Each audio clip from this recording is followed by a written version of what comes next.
बाप नहीं चाहिए। एक बड़े शहर में रतनलाल अपनी बेटी संध्या और छोटे बेटे कुणाल के साथ रहता है। रतनलाल बहुत गरीब है और शराबी किस्म का आदमी है। वो रिक्शा चलाकर अपना जीवन यापन कर रहा है। रतनलाल एक अधेड़ उम्र के आदमी योगेश्वर को कभी कभी अपनी रिक्शा से मार्केट या मंदिर छोड़ता है और कभी कभी बाजार से उसका सामान भी ले आता है। एक दिन रतनलाल योगेश्वर से कहता है, साहब, आपके पास गाड़ी है, फिर भी आप कभी कभी रिक्शा से क्यों जाते हो? इन शहर की गलियों को आराम से देखना मुझे बहुत पसंद है। ठीक है साहब, मैं चलता हूँ, कल फिर आऊंगा। अरे रतनलाल, रुको तो। मैंने सुना है कि तुम अपनी बेटी को कुछ पैसों के बदले किसी को दे रहे हो। अभी किसी को बेचे नहीं तो क्या करे साहब। एक छोटा बेटा है, उसको पढ़ाना भी है, उसकी देखभाल भी करनी है, और अगर मैं बेटी को घर में रखूंगा तो उसकी शादी कैसे करूंगा साहब? तुमको कितने पैसे मिल रहे हैं? अब 50,000 साहब। देखो, मैं तुमको पूरे 20 लाख रुपए देता हूँ। तुम अपनी बेटी संध्या को मुझे दे दो। हैं? 20 लाख? धन्यवाद साहब, धन्यवाद। मैं कल ही उसे आपके पास छोड़ जाऊंगा साहब। अगले दिन रतनलाल संध्या को हमेशा के लिए योगेश्वर के यहाँ छोड़ आता है और बदले में 20 लाख रुपए लेकर घर आ जाता है। रतनलाल जिंदगी में पहली बार इतने पैसे पाकर बौखला गया। उसने एक अच्छा घर लिया। कुणाल, अब हमें कोई चिंता नहीं है, तो अब अच्छे से पढ़, खूब मन लगाकर पढ़ाई करना। पापा, मुझे पढ़ाई करना अच्छा नहीं लगता। अरे तूने अगर ज्यादा बकवास की ना तो बहुत मारूंगा। कल से तू अच्छे स्कूल में जाएगा तो जाएगा, हाँ बस। कुणाल का एडमिशन एक अच्छे स्कूल में हो जाता है, लेकिन आए दिन स्कूल से शिकायत आती ही रहती है। 10 साल बाद एक दिन प्रिंसिपल मैडम रतनलाल को स्कूल में बुलाती है।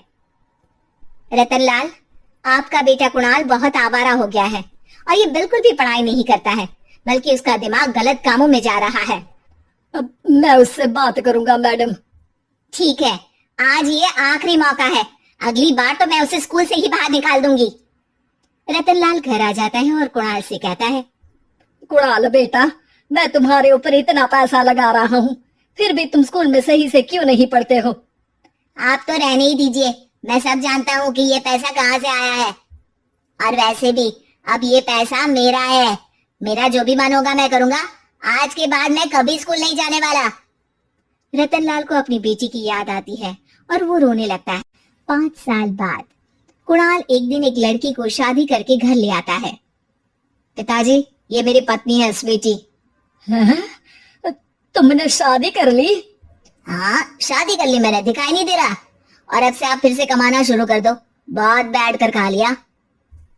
कुणाल, तुम इस बुड्ढे को घर में क्यों रख रहे हो? देखो ना, ये शराब पीता है, इसे घर से बाहर निकाल फेंको। अरे स्वीटी, ये मेरे पापा है, कैसे बाहर निकाल दूं? और वैसे भी घर में कोई तो चाहिए ना काम करने वाला, नौकर समझ कर रख लो।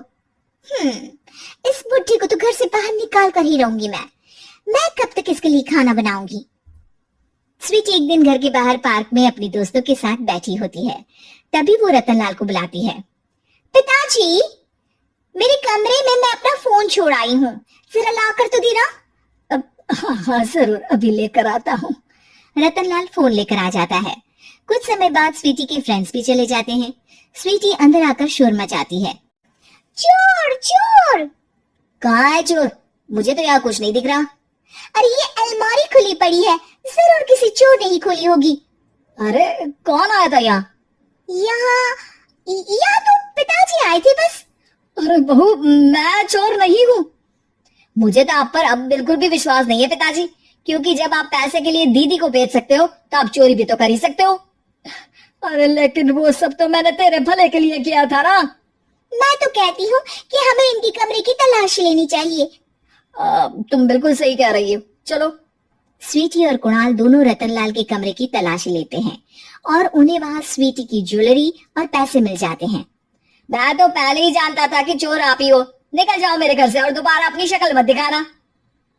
रतनलाल आंखों में आंसू लिए घर से निकल जाता है। स्वीटी मन ही मन सोचती है, आज तो मेरी प्लानिंग सफल हो गई। जैसा मैं चाहती थी ऐसा ही किया और बड़ी आसानी से उस बुड्ढी को चोरी का इल्जाम लगाकर घर से भगा दिया। रतनलाल की हालत अब ज्यादा खराब हो गई और वो सड़क पर बैठकर भीख मांगकर खाने लगा। एक दिन वहां एक गाड़ी आकर रुकी और सड़क पर बैठे सभी भिखारियों को अपने सेंटर ले गई। एनजीओ की मालिक संध्या एक एक करके सभी को सुविधा मुहैया कराती है। तभी उसकी नजर रतनलाल पर पड़ती है। पिताजी? संध्या तू? पिताजी, आपकी ये हालत कैसे हुई? ये सब मेरे बुरे कर्मों की सजा है जो मुझे मिल रही है। मुझे माफ कर दे बेटी।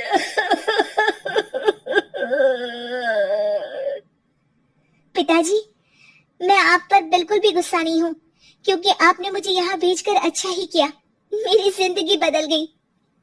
लेकिन ये सब हुआ कैसे बेटा?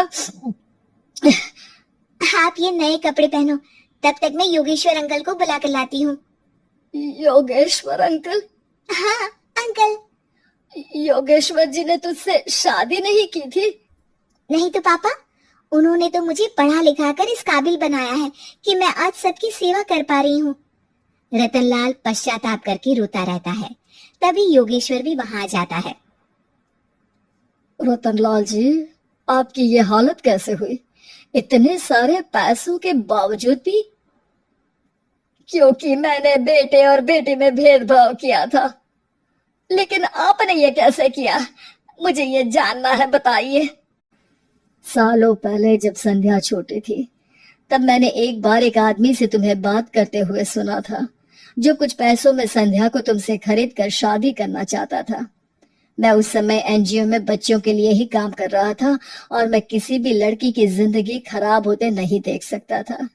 इसलिए मैंने अपने जीवन की कमाई का एक बड़ा हिस्सा तुम्हें दे दिया था। सच में कितना गलत था मैं। मुझे माफ कर दो। अब आप दोनों मेरे साथ घर चलो और आज मैं अपना सच्चा प्रायश्चित करना चाहता हूँ। योगेश्वर और संध्या रतनलाल के साथ घर जाते हैं। स्वीटी दरवाजा खोलती है। चोर भिखारी, तो फिर से आ गया? चल भाग यहाँ से बुड्ढे। ये घर तुम्हारे बाप का नहीं, मेरा है। बाहर निकलो यहाँ से। रतनलाल कुणाल और संध्या को घर से बाहर निकाल देता है।